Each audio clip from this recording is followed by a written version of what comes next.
Hello, bachcho. Let's see the question. The question says the ratio of the longest to the shortest wavelengths in Lyman series of hydrogen spectrum is.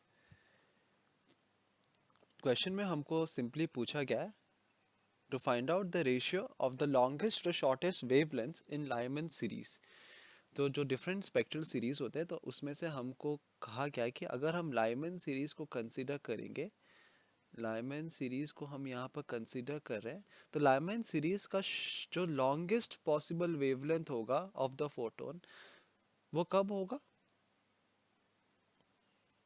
पहली बात तो हमें बताया कि Lyman series मतलब हमारा n F यहाँ पर कांस्टेंट हो जाएगा, it is equal to 1, right. तो ये हम यहाँ पर एस्टेब्लिश कर देते हैं।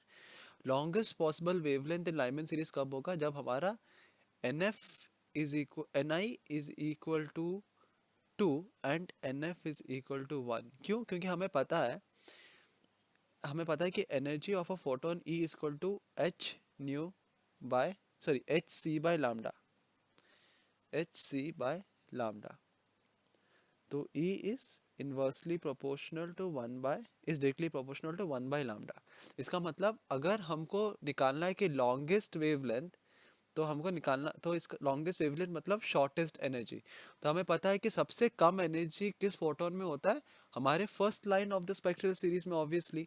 और हमारा सबसे ज़्यादा एनर्जी किस में होता है, विच इज़ वो होता है सीरीज लिमिट वाले ट्रांजिशन में।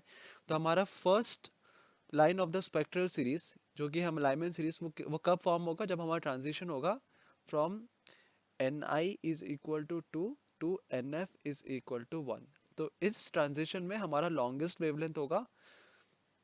और हमारा शॉर्टेस्ट वेवलेंथ कब होगा, कौन से ट्रांजिशन के लिए हमारा जो वेवलेंथ होगा वो सबसे शॉर्टेस्ट होगा, तो वो सिंपली हो जाएगा for n i is equal to infinity and n f is equal to 1। क्यों? अगेन हम ये कह सकते हैं कि क्योंकि energy is directly proportional to 1 by lambda, तो अगर हमको वेवलेंथ शॉर्टेस्ट चाहिए तो एनर्जी हाईएस्ट होना चाहिए। और हमें पता है कि energy of the photon is the highest for series limit, right.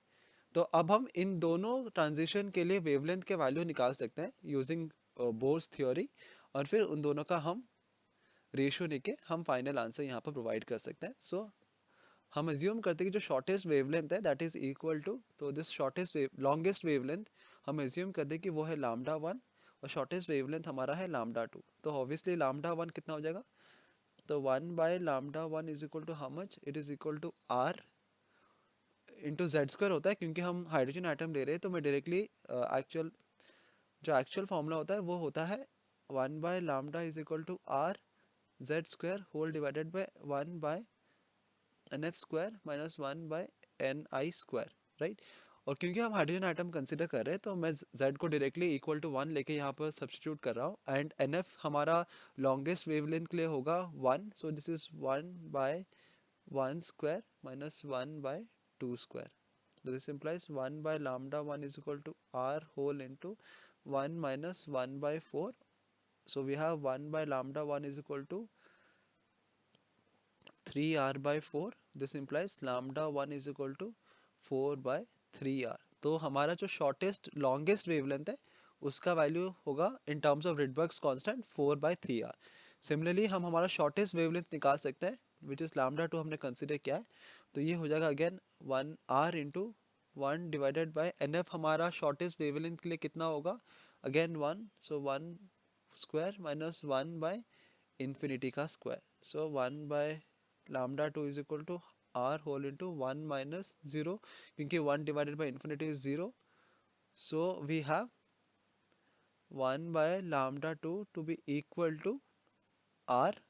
This implies lambda 2 is equal to 1 by r. तो हमारा जो शॉर्टेस्ट पॉसिबल वेवलेंथ होगा lambda 2 in terms of Rydberg constant वो कितना है 1 बाय आर। तो हमें पूछा गया है find the ratio of the longest to the shortest wavelength for Lyman series. तो अब हम सिंपली इन दोनों का रेशियो निकाल देंगे। सो हम सिंपली अब क्या करेंगे, lambda 1 of the longest to the shortest wavelength, so that is lambda 1 divided by lambda 2। तो lambda 1 is 4 by 3r whole into 1 by r, so r ऊपर चला जाएगा, r और कैंसिल हो जाएगा, and we have lambda 1 by lambda 2 to be equal to 4 by 3। जो कि है हमारा final answer. So that is option number D. तो हमने ये निकाला कि रेशियो ऑफ द, हमको क्वेश्चन में पूछा गया था to find the ratio of the longest to the shortest wavelength of the Lyman series and that turns out to be equal to 4/3, जो कि है हमारा final answer. I hope you understood the concept well. Best of